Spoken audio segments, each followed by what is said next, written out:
Hi friends, मैं दीपू आपका N study channel पर स्वागत करता हूं। और आज हम लोग बात करने वाले हैं हुमायूं के बारे में। इसके बारे में चर्चा करेंगे कि इसका शासनकाल कब से कब रहा। तो इसका 1530 से 1556 तक इनका शासनकाल रहा। और इस बीच इन्होंने क्या क्या कार्य किए और किन किन युद्ध किए उनके बारे में डिटेल से बात करेंगे। तो चलिए स्टार्ट करते हैं। उससे पहले एक रिक्वेस्ट करना चाहता हूं, अगर आप मेरे चैनल पर आए हैं तो वीडियो को पूरा देखें, वीडियो को बीच में स्किप करके ना जाएं, जिससे वीडियो आपको समझ में नहीं आएगा। तो स्टार्ट करते हैं। हुमायूं, इनका पूरा नाम नसीरुद्दीन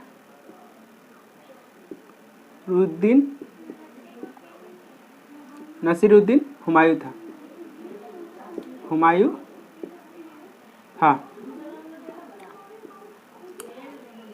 इनका पिता बाबर की मृत्यु के बाद उत्तराधिकारी के रूप में हुमायूं दिल्ली की गद्दी पर बैठते हैं।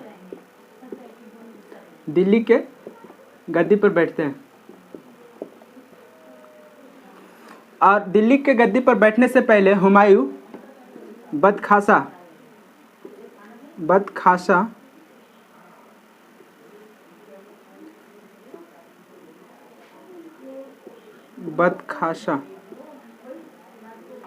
बदखासा के सूबेदार थे।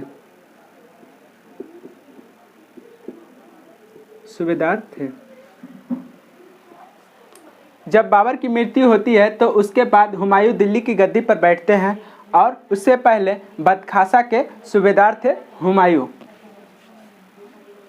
और दिल्ली की गद्दी पर बैठने के बाद अपने पिता अनुसार, बाबर के अनुसार, अपनी पूरी संपत्ति को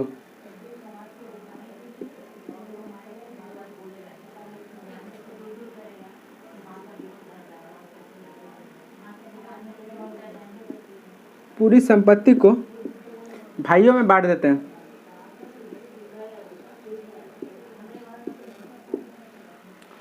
बाबर के कहे अनुसार हुमायूं अपनी पूरी संपत्ति को भाइयों में बांट देते हैं। जो राज्य होते हैं, धन दौलत होते हैं, जमीन जायदाद जितने भी होते हैं, वो अपने पूरे भाइयों में बांट देते हैं, ताकि उनका ये जो बातें हैं उन बाबर कह के गए थे हुमायूं को। इसके बाद 1533 ईस्वी में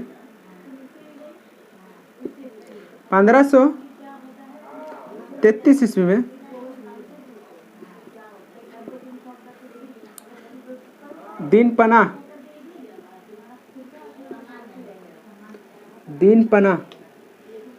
1533 ईस्वी में दीनपना नगर का निर्माण करते हैं या स्थापना करते हैं। 1533 ईस्वी में हुमायूं द्वारा दीनपना नगर का निर्माण किया जाता है या स्थापना किया जाता है। उसके बाद 1539 ईस्वी में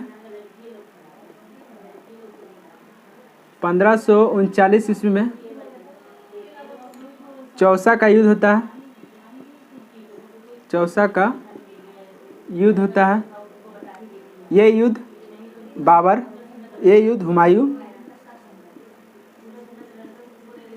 हुमायूं और शेर खां के बीच होता है। 1539 ईस्वी में चौसा का युद्ध होता है और ये युद्ध हुमायूं और शेर खां के बीच में होता है। और इसके परिणाम से इस युद्ध में हुमायूं की हार होती है। हुमायूं की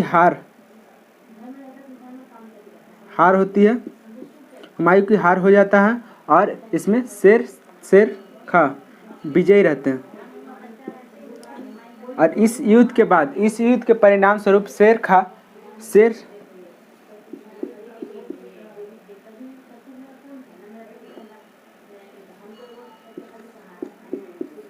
शेरशाह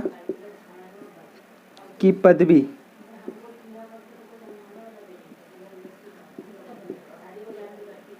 शेरशाह की पदवी को धारण करते हैं। इस युद्ध के परिणाम स्वरूप शेरशाह की पदवी को धारण करते हैं। इसके बाद बात करते हैं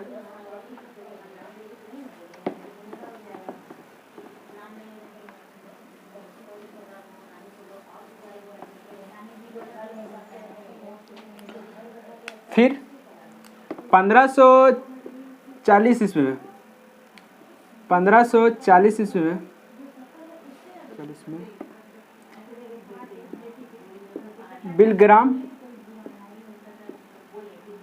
बिलग्राम या कनौज का युद्ध होता है।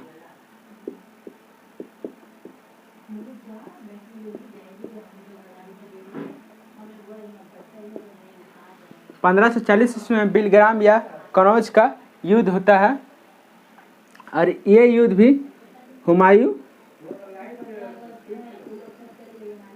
और शेरशाह के बीच होता है। शेरशाह के बीच होता है और इस युद्ध में हुमायूं की सेना मतलब कमज़ोर थी और उसका शासनकाल मतलब कमज़ोर चला था। इस समय शेरशाह की शासन शक्ति अधिक होने के कारण इसमें हुमायूं की फिर से हार होती है, होता है और ये विजयी रहते हैं। और इस युद्ध के परिणाम स्वरूप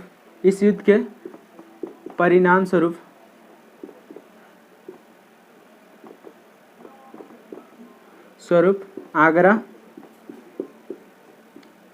और दिल्ली पर कब्जा होता है शेरशाह की।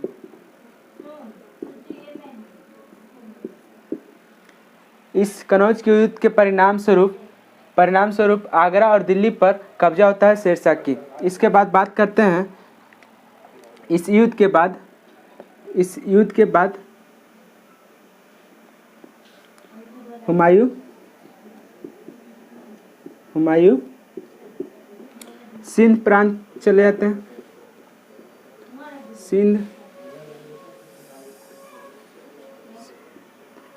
सिंध प्रांत चले जाते हैं और लगभग 15 वर्षों तक 15 वर्षों तक घुमक्कड़ की तरह या घूम कर या बैरागी की तरह वो जीवन यापन करते रहे, अपना जीवन जीते रहे।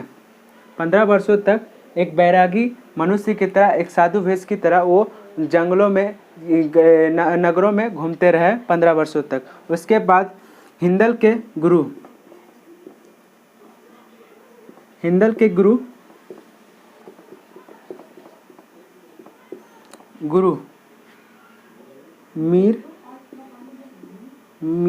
मीरा अल अकबर जामी, हिंदल के गुरु मीरा अल अकबर जामी के पुत्री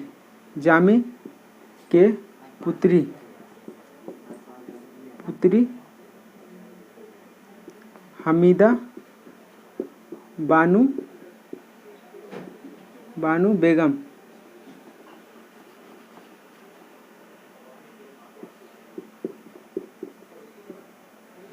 बेगम से हुमायूं की निकाह होता है। इस दौरान 15 वर्षों के दौरान हिंदल के गुरु मीरा अल अकबर जानी के पुत्री हमीदा बानू बेगम से हुमायूं की निकाह होती है, विवाह होते हैं। और इसके बीच हमीदा बानू अकबर को जन्म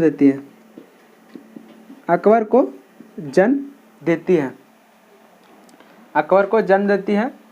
और उसके बाद बात करते हैं इसमें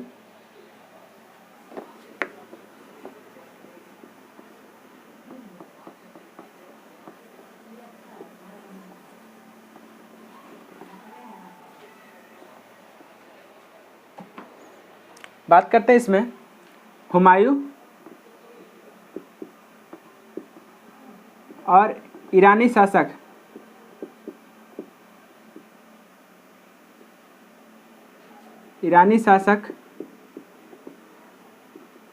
दोनों मिलकर पंजाब के क्षेत्र में हमला करते हैं। पंजाब के क्षेत्र में हमला करते हैं और इस दौरान पंजाब के क्षेत्र में 1555 में हमला करते हैं। 1555 ईस्वी में हमला करते हैं और इस दौरान इस पंजाब के क्षेत्र में सूरी शासक सिकंदर का अधिकार था, शासन था। सिकंदर का शासन था। 1555 में जब पंजाब पर हमला करते हैं तब पंजाब के क्षेत्र में सूरी शासक सिकंदर का शासन था और इसके बाद इस हुमायूं और सिकंदर के बीच युद्ध होता है। इसके परिणाम से इस युद्ध में हुमायूं फिर विजयी रहते हैं और इस युद्ध के परिणाम स्वरूप फिर एक बार हुमायूं दिल्ली की गद्दी पर बैठते हैं। दिल्ली के गद्दी पर बैठ जाते हैं। दिल्ली की गद्दी पर फिर एक बार बैठ जाते हैं। अब 1556 ईस्वी में एक दिन दीनपना भवन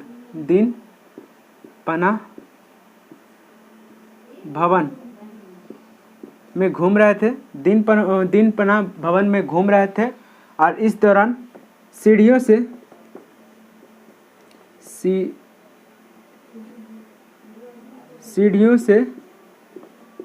गिरकर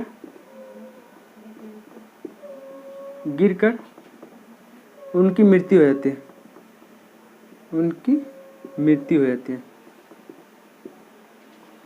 1556 इसमें जो अपने भवन बनाए थे, दीनपना भवन बनाए थे और वो भवन में ये हुमायूं जो घूम रहे थे और उसमें सीढ़ियों से गिरकर इनकी गिरते हैं और उसके बाद उनकी मृत्यु हो जाती है।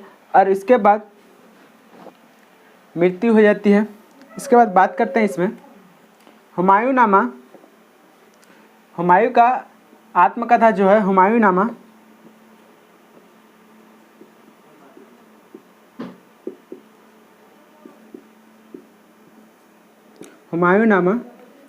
गुलबदन बेगम द्वारा लिखा गया है। गुलबदन बेगम द्वारा लिखा गया। हुमायूं की जो आत्मकथा है हुमायूंनामा, ये गुलबदन बेगम द्वारा लिखा गया था या लिखा गया है। इसके बाद इसमें बात करते हैं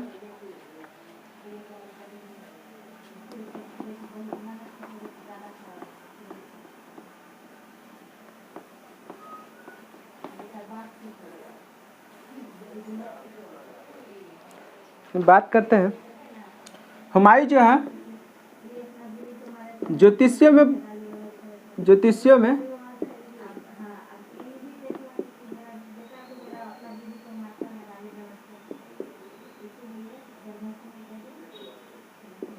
विश्वास रखते थे।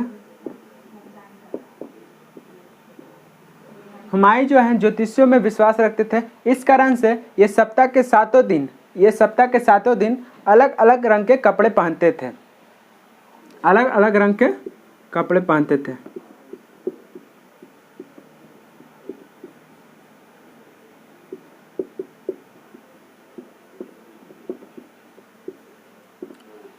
विश्वास रखने के कारण ये अलग अलग रंग के कपड़े पहनते थे सप्ताह के सातों दिन। इसके बाद इसमें बात करते हैं हुमायूं 4 युद्ध किए थे।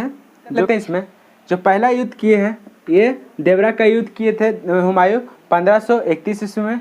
दूसरा युद्ध जो है चौसा का युद्ध किए थे 1539 ईस्वी में। तीसरा युद्ध का बात करते हैं बिलग्राम या कनौज का युद्ध 1540 ईस्वी में किए और सरहिंद का युद्ध जो है 1555 ईस्वी में किए थे।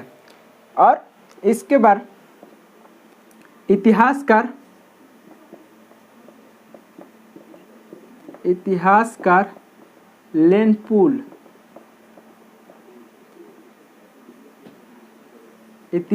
लेनपुल हुमायूं के बारे में कहते हैं कि हुमायूं की जो पूरी जीवनी है वो हमें गिरते पड़ते कटी है और गिरते पड़ते उनकी मृत्यु हुई है। तो इस तरह से जो हुमायूं की टॉपिक है ये यहीं पर ख़त्म होता है। अगर ये वीडियो आपको अच्छा लगा हो तो वीडियो को लाइक करें, शेयर करें, सब्सक्राइब करें। इस वीडियो से जुड़ी हुई आपको कोई भी प्रॉब्लम हो रही हो तो कमेंट बॉक्स में कमेंट करें, उसका आंसर जल्द से जल्द दे दिया जाएगा। Thank you.